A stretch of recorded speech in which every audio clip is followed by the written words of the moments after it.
हरिणी और हर्ष की शादी की रिसेप्शन चल रही थी। हॉल में म्यूजिक था, लोग हंस रहे थे, सब एंजॉय कर रहे थे। तभी हरिणी ने कुछ ऐसा कहा कि हर्ष के सारे रिश्तेदार हैरान रह गए।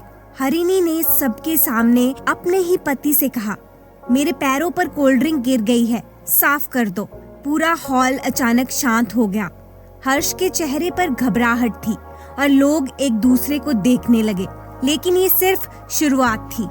सुनिए पूरी कहानी। और हाँ दोस्तों, कहानी के अंत में कमेंट बॉक्स पर लिख के जरूर बताइएगा कि आप कहानी कौन से शहर से सुन रहे हैं। हरिणी मिस्टर कपूर की पहली पत्नी की बेटी थी। बचपन से ही उसकी जिंदगी आसान नहीं रही। मिस्टर कपूर ने दूसरी शादी कर ली थी और उनकी दूसरी पत्नी नहीं चाहती थी कि हरिणी उनके साथ रहे। मिस्टर कपूर अपनी बेटी से प्यार तो करते थे, लेकिन अपनी पत्नी के सामने उसका साथ नहीं दे पाए। इसीलिए उन्होंने हरिणी को हॉस्टल भेज दिया। उस दिन के बाद हरिणी के दिल में कुछ टूट सा गया।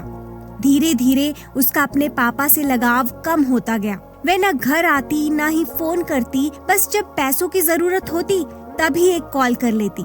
वक्त बीतता गया, हरिणी बड़ी हो गई और फिर एक दिन मिस्टर कपूर को पता चला कि उन्हें कैंसर है। डॉक्टरों ने साफ कह दिया था, अब समय बहुत कम है। मिस्टर कपूर चाहते थे कि अपने जाने से पहले उनकी बेटी की शादी हो जाए।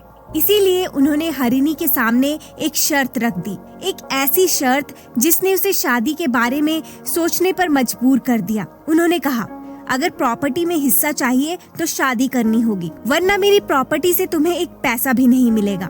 फिर बोले, अगर तुम्हें कोई पसंद है तो बता दो, नहीं तो मैं अपनी पसंद के लड़के से तुम्हारी शादी करवा दूंगा। हरिणी ने जिंदगी में कभी वो काम नहीं किया था जो उसके पापा कहते थे, लेकिन इस बार वह मजबूर थी। इसीलिए उसने कह दिया, हाँ मुझे कोई पसंद है, मैं उसी से शादी करूंगी। और यहीं से शुरू होती है हरिणी और हर्ष की वो कहानी जिसका सच शादी की रिसेप्शन वाले दिन सबके सामने आ गया। हरिणी की जिंदगी में कोई लड़का नहीं था, लेकिन प्रॉपर्टी के लिए उसे जल्दी शादी करनी थी, और जब शादी जल्दी करनी थी तो लड़का भी जल्दी चाहिए था। हर्ष मिस्टर कपूर के ऑफिस में काम करता था। इन दिनों मिस्टर कपूर की तबीयत ठीक नहीं रहती थी, इसीलिए वे ऑफिस कम आते थे। उनकी जगह ज्यादातर हर्ष ही सब संभाल रहा था। इसीलिए हर्ष उनके साइन के लिए दिन में कई बार उनके घर आया जाया करता था। एक दिन हर्ष उनके घर पर था और उसी समय उसकी माँ का फोन आया। मेरी तबीयत बहुत खराब है, मुझे पैसों की जरूरत है। हर्ष ने कहा, माँ अभी मेरे पास इतने पैसे नहीं हैं। माँ गुस्से में कुछ बोलकर फोन काट देती है। हर्ष मायूस होकर वहीं खड़ा रह जाता है। ये सारी बातें हरिणी सुन लेती है। थोड़ी देर बाद हरिणी चुपके से हर्ष को बुलाती है। उसे ऊपर से नीचे तक देखती है जैसे कुछ जांच कर रही हो। फिर हल्की सी मुस्कान के साथ कहती है, हाइट ठीक है, शक्ल भी ठीक ठाक है और बॉडी भी अच्छी है, लगता है जिम जाते हो। हर्ष कुछ समझ ही नहीं पाता। तभी हरिणी सीधा सवाल करती है, हर्ष मुझसे शादी करोगे? हर्ष हैरान रह जाता है। हरिणी आगे कहती है, इसके बदले में मैं तुम्हें बहुत पैसा दूंगी, इतना जितना तुमने कभी सोचा भी नहीं होगा। उसी वक्त मिस्टर कपूर का फोन आ जाता है और हरिणी वहाँ से चली जाती है। अगले दिन हरिणी हर्ष से पूछती है, कल एक अमीर और खूबसूरत लड़की ने तुमसे शादी के लिए पूछा था, तुमने कुछ बताया ही नहीं, क्या फैसला किया? हर्ष कुछ पल चुप रहता है और फिर अचानक कह देता है, हाँ मैं शादी के लिए तैयार हूँ। और अगले ही दिन हरिणी और हर्ष कोर्ट मैरिज करके सीधे मिस्टर कपूर के सामने खड़े होते हैं। घर में हड़कंप मच जाता है। हरिणी की सौतेली माँ ताना मारती है, आखिर नौकर ही रह गया था शादी के लिए। लेकिन मिस्टर कपूर बड़े प्यार से दोनों को आशीर्वाद देते हैं। ये देखकर हरिणी को गुस्सा आ जाता है। उसे हैरानी होती है कि पापा खुश क्यों हैं, गुस्सा क्यों नहीं हुए। हरिणी तुरंत कहती है, अब मैंने शादी कर ली है तो मेरी प्रॉपर्टी का हिस्सा मेरे नाम कर दीजिए। मिस्टर कपूर शांति से कहते हैं, अभी नहीं। फिर थोड़ा रुककर बोलते हैं, 2 दिन बाद तुम्हारी शादी की रिसेप्शन है, उसी दिन मैं तुम्हें प्रॉपर्टी दूंगा। और यहीं से इस कहानी का असली खेल शुरू होता है। हरिणी ने हर्ष से एक खामोश सा सौदा कर लिया था। जैसे ही उसे प्रॉपर्टी मिल जाएगी वह हर्ष को तलाक दे देगी, फिर हर्ष अपने रास्ते और वह अपने। लेकिन गुस्से में हरिणी खुद से कह रही थी, बस 2 दिन और, फिर मुझे इस इंसान से छुटकारा मिल जाएगा। 2 दिन बीत गए। मिस्टर कपूर ने अपनी बेटी की शादी की शानदार रिसेप्शन रखी थी। हर्ष के घर वाले भी आए थे। हर्ष की अपनी माँ तो बहुत पहले इस दुनिया से चली गई थी। सौतेली माँ और पिता के लिए वह बस एक मशीन था, पैसे कमाने की मशीन। आज जब वे रिसेप्शन में आए तो उनकी आंखों में चमक थी। बेटा इतने अमीर घर का दामाद बन गया है। रिसेप्शन में हरिणी बहुत खुश थी, लेकिन उसकी ये खुशी सिर्फ 2 पल की मेहमान थी। मिस्टर कपूर ने उसे प्रॉपर्टी दी, लेकिन एक बड़ी शर्त के साथ। अगर तुम हर्ष से रिश्ता तोड़ोगी तो प्रॉपर्टी का कोई हक तुम्हारे पास नहीं रहेगा। हरिणी का गुस्सा और भड़क उठा। आप ऐसा कैसे कर सकते हैं पापा? ये मेरा पति नहीं है। मैंने तो सिर्फ प्रॉपर्टी के लिए उससे शादी की थी। मिस्टर कपूर ने गंभीर होकर कहा, हरिणी, मैं जानता हूँ, मैं सब जानता हूँ।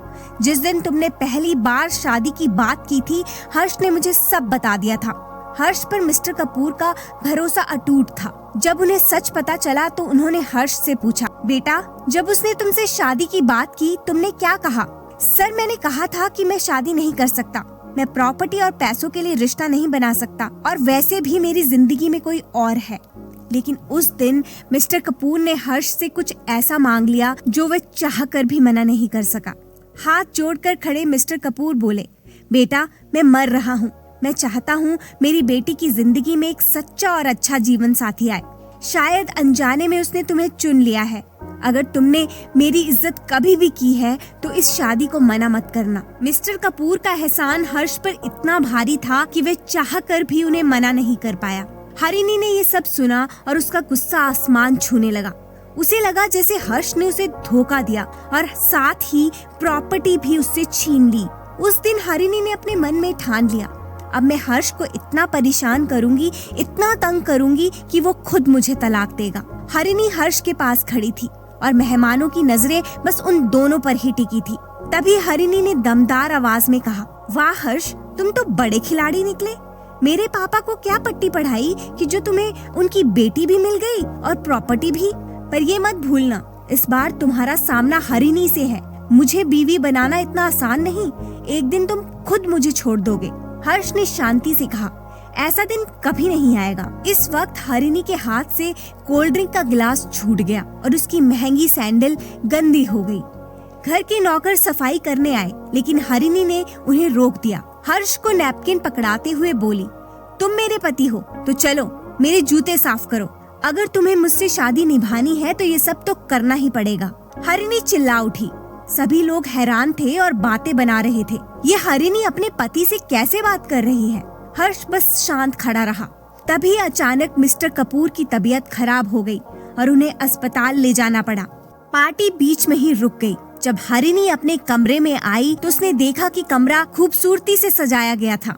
ये देखकर उसका गुस्सा और बढ़ गया। वो कमरे की सजावट को गुस्से में हटाने लगी। तभी हर्ष वहाँ आया और धीरे से बोला, हरिणी, गुस्सा मत करो। गुस्से में दिमाग ठीक से काम नहीं करता। हरिणी अपनी कुर्सी पर बैठ गई और बोली, नौकर हो तो नौकर बन के रहो। चलो मेरे जूते उतारो। उसने अपनी टांगे मेज पर रखते हुए कहा। हर्ष मुस्कुराया और बोला, हरिणी, अब मैं नौकर नहीं, तुम्हारा पति हूँ। जब तुम्हें जरूरत होगी तो मैं तुम्हारे जूते भी उतारूंगा, लेकिन अभी तुम्हारे हाथ सही सलामत है, तो अपने जूते खुद उतारो और आराम से सो जाओ। मिस्टर कपूर ने हरिणी और हर्ष को तोहफे में एक बहुत सुंदर घर देना चाहा। हरिणी बहुत खुश थी, लेकिन हर्ष ने विनम्रता से मना कर दिया। उसने कहा, आपने जो दिया है वही हमारे लिए बहुत है। हम दोनों अपनी मेहनत से आगे बढ़ेंगे और जब बड़े घर में रहने के काबिल हो जाएंगे तो उसे अपने हक से लेंगे। हर्ष की ये बात सुनकर हरिणी को बहुत गुस्सा आया। उसे ना चाहते हुए भी अपने पति के साथ उसके छोटे से घर में जाना पड़ा। घर पहुंचते ही हरिणी ने कहा, मुझे बहुत भूख लगी है, हाउस हेल्प को बोलो मेरे लिए खाना बना दे। हर्ष शांत स्वर में बोला, मैडम, यहाँ कोई हाउस हेल्प नहीं है, यहाँ सिर्फ हम दोनों हैं। खाना भी हमें ही बनाना है और खाना भी हमें ही है। हरिणी ताने मारते हुए बोली, तो आज तुम ही मेरे हाउस हेल्प हो, चलो खाना बनाओ। हर्ष ने बिना कुछ कहे पहले पूरा घर साफ किया, फिर चुपचाप रसोई में जाकर खाना बनाने लगा। कुछ देर बाद उसने डाइनिंग टेबल पर खाना लगाया और हरिणी को बुलाया, लेकिन हरिणी ने एक नजर में ही पूरा खाना उठाकर डस्टबिन में फेंक दिया। जाओ मेरे लिए फिर से खाना बनाओ, उसने बेरुखी से कहा। उस दिन हर्ष ने कुछ नहीं कहा, लेकिन जब हरिणी ने दोबारा ऐसा ही किया तो हर्ष ने उसका हाथ पकड़ा और उसे बाहर बैठे भिखारियों के पास ले गया। वह शांत लेकिन भारी आवाज में बोला, जो खाना तुमने फेंका है वे किसी का पेट भर सकता था। हरिणी ने पहली बार गरीबों को इतनी करीब से देखा था। उस दिन उसके अंदर कुछ बदल गया। उसे खाने की कीमत समझ में आने लगी। उसके बाद वे खुद खाना नहीं बनाती थी, लेकिन हर्ष जो भी बनाता वे चुपचाप खा लेती थी। हर्ष रोज उसे ऑफिस आने के लिए कहता, लेकिन वह उसकी बात नहीं मानती। वो कुछ काम नहीं करती थी, बस घूमती और पैसे उड़ाती। एक दिन हर्ष बहुत गुस्से में था। उसने हरिणी से कहा, तुम एक जिद्दी लड़की हो, तुम खुद से कुछ करना नहीं चाहती, सिर्फ पैसा खर्च करना ही जानती हो, कमाना नहीं जानती। हरिणी भी गुस्से में बोली, तुम्हारी हिम्मत कैसे हुई मुझे ये कहने की? मैं पैसा कमा भी सकती हूँ और घर भी चला सकती हूँ। उसी दिन से हरिणी रोज ऑफिस आने लगी। वह हर्ष के साथ बिजनेस की हर छोटी बड़ी बात सीखने लगी। जो हरिणी हर्ष को सबक सिखाना चाहती थी, आज वही हर्ष के साथ रहते रहते खुद बदलने लगी थी। अब वह ऑफिस से आकर चुपचाप नहीं बैठती थी।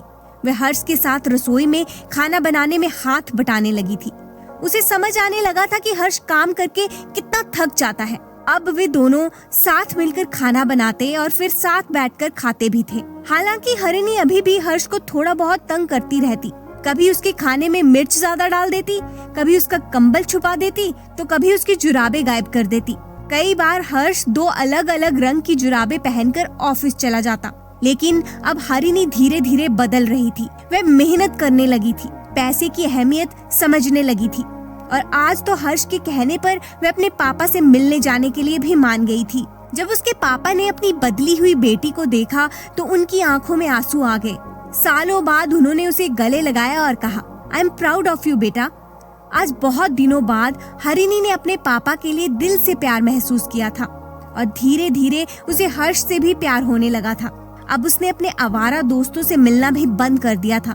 जिंदगी जैसे सही रास्ते पर आ रही थी, लेकिन शायद किस्मत को कुछ और ही मंजूर था। एक दिन हरिणी ने हर्ष को एक लड़की के साथ देखा।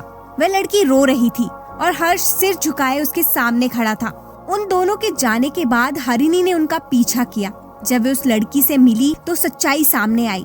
वह लड़की मंजरी थी, वही मंजरी जिससे हर्ष कभी शादी करने वाला था। गुस्से में मंजरी ने हरिणी से कहा, तुम हमारे बीच आ गई, तुमने मेरे हर्ष को मुझसे छीन लिया। तुम तो उससे प्यार भी नहीं करती, तुम उसे नौकर समझती हो, तो क्यों नहीं चली जाती हमारी जिंदगी से? ये कहकर मंजरी रोते हुए वहाँ से चली गई। हरिणी के हाथ से फूल नीचे गिर गए। आज वह हर्ष को अपने प्यार के बारे में बताने वाली थी, लेकिन उस पल उसे ऐसे लगा जैसे किसी ने उससे उसकी पूरी दुनिया छीन ली हो। उधर हर्ष भी अब हरिणी से प्यार करने लगा था। उसने मंजरी से साफ कह दिया था कि अब उसकी शादी हो चुकी है और वह अपनी पत्नी के साथ बहुत खुश है। लेकिन मंजरी ने ये पूरी बात हरिणी को नहीं बताई।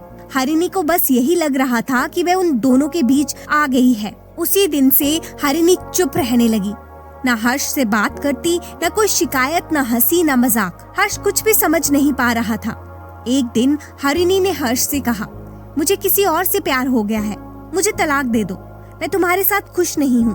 उस पल हर्ष जैसे टूट गया। वह तो कब का हरिणी से प्यार करने लगा था। उसकी ये बात हर्ष के दिल में गहरी चोट बनकर लगी। हर्ष देख रहा था कि हरिणी हर समय उदास रहती है।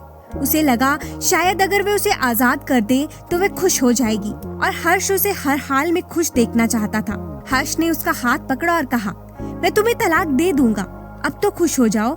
झूठी मुस्कान के साथ हरिणी ने हर्ष को गले लगा लिया और फूट फूट कर रोने लगी। आंसू पोंछते हुए वह तलाक के कागज ले आई। हर्ष ने चुपचाप उन पर साइन कर दिए। हरिणी वहाँ से चली गई। उस रात दोनों ही सो नहीं पाए। हरिणी ने तय कर लिया था कि अब वह इंडिया में नहीं रहेगी। वह अपनी बुआ के पास कनाडा जाने वाली थी। हर्ष ने उससे पूछा, क्या तुम अपने बॉयफ्रेंड से मुझे नहीं मिलाओगी? ये सुनते ही हरिणी घबरा गई। जल्दी से बोली, हाँ मिलाऊंगी, और वहाँ से जल्दी में निकल गई। उस दिन हरिणी मंजरी के पास गई और उससे कहा, अब हर्ष आजाद है, मैंने उसे तलाक दे दिया है, जाओ तुम दोनों खुश रहो। मंजरी बस उसे देखती रह गई। हरिणी वहाँ से चली गई। कुछ देर बाद मंजरी दौड़ती हुई हर्ष के पास पहुंची और उसे सब सच बता दिया। हर्ष, मैं जानती हूँ कि अब तुम हरिणी से प्यार करते हो, वे तुमसे दूर जा रही है, अगर उसे रोकना है तो अभी जाओ, हर्ष बिना एक पल गवाए हरिणी को रोकने के लिए दौड़ा। हरिणी वकील के ऑफिस में जा रही थी। रास्ते में हर्ष ने उसे रोक लिया। उसने हरिणी के हाथ से तलाक के कागज छीने और फाड़ दिए। हर्ष बोला, पागल हो तुम, एक बार मुझसे बात तो करती। मैं सिर्फ तुमसे प्यार करता हूँ, किसी और से नहीं। मेरी जिंदगी में सिर्फ तुम हो और कोई नहीं। ये सुनते ही दोनों एक दूसरे के गले लग गए और देर तक रोते रहे। हरिणी ने हर्ष से माफी मांगी और वादा किया कि वो कभी उसे छोड़कर नहीं जाएगी। प्यार परफेक्ट होने का नाम नहीं, प्यार हर दिन एक दूसरे को चुनने का नाम है। हरिणी और हर्ष इसलिए नहीं जीते क्योंकि वे परफेक्ट थे, बल्कि इसीलिए क्योंकि उन्होंने दिल से बात करना चुना। सच्चा प्यार वहीं टिकता है जहां दोनों साथ रहने का फैसला करते हैं। दोस्तों, ये कहानी बस यहीं तक थी। अगर आपको ये कहानी पसंद आई हो तो लाइक, शेयर, सब्सक्राइब जरूर कीजिएगा और कमेंट बॉक्स में लिख के जरूर बताइएगा कि ये कहानी आपको कैसी लगी।